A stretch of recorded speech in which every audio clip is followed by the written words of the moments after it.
Today, we're going to show you how to change a front wheel bearing on a Chrysler Sebring. This one is a 2002. Hey guys, I'm Jordan and you're watching Fixbook. After watching this video, your car problems stand about as much a chance as this laptop does against my hot Hyundai. Now, make sure you stay tuned so you can see what happened to the laptop at the end of this video. And as always, don't forget to subscribe, like, and leave a comment down below. Okay guys, and this is some of the tools we'll use for today's project.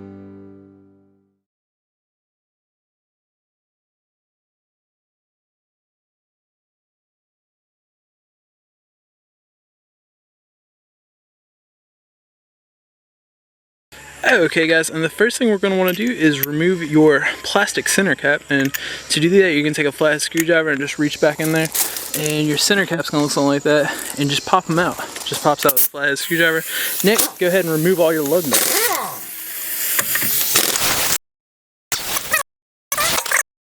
Yeah, it's going to be 19mm lug nuts on there. The next thing we just did there was remove your axle nut. It's going to be a 32mm nut sitting on there.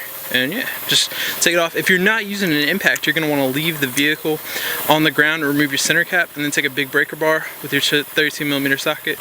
So that way it won't be spinning on you. Okay guys, and the next thing you're going to want to do is remove your brake caliper guy there.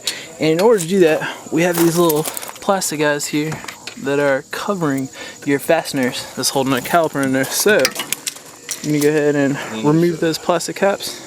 7mm. It's a 7mm hex head socket. Just gonna use to take that thing off. So go ahead and remove both your fasteners, and then go ahead and remove your caliper, which we'll show you in just a second. And the next thing you want to do, guys, is grab you a flathead screwdriver, and we're gonna remove your caliper retaining spring, just like you're seeing Robert do right here. There you go. And that's what it'll look like when you remove your caliper assembly. Okay guys, and the next thing we just do right there is go ahead and hang up your caliper assembly there with a zip tie, or you use a wire coat hanger or something like that. Just hang it out of your way so we can get to working on our wheel hub assembly.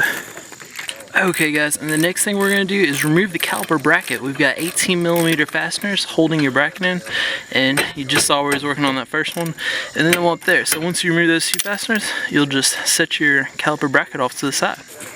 And once you've removed your caliper bracket, your brake rotor will just kind of pull right off, and then you'll go ahead and set that guy off to the side too. Now we're looking at our wheel hub assembly. Okay guys, and the next thing you're going to want to do is we have 4 bolts. Only three, I stand corrected. And we got 3 of them here on the other end of our wheel hub assembly, and it's going to be an E14, an inverted Torx bolt. So yeah, 14mm. It's going to look like that. And you're just going to get behind there and remove your 3 fasteners, and then we'll show you here what it looks like once we get that out.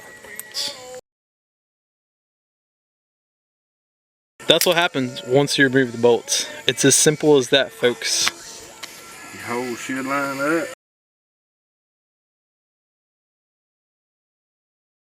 Start your bolts in the back.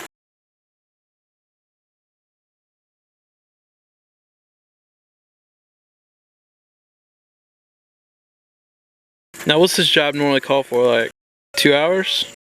3 hours? No, you can do one in about an hour, hour and a half. Okay. Hey guys, we can take a look at this old wheel bearing here. This is what you're going to be looking at on the outside. When we flip it around, we can see you got your 3 bolt holes. So when you're going to take it off, you can just kind of feel around there, and you will feel those inverted Torx bolts there. And again, 14mm is going to remove them and put them back on.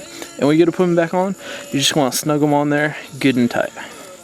Okay guys, and the install is pretty much reverse of the removal, but the important thing you need to know here is when putting your axle nut back on, you're going to torque it about 100 foot-pounds. And then also, you do not want to use an impact, because with the part came this little caution thing saying, hey, don't use an impact. So yeah, don't do that. So that pretty much concludes today's little project, and I thank you guys for watching, and I'll see you next time.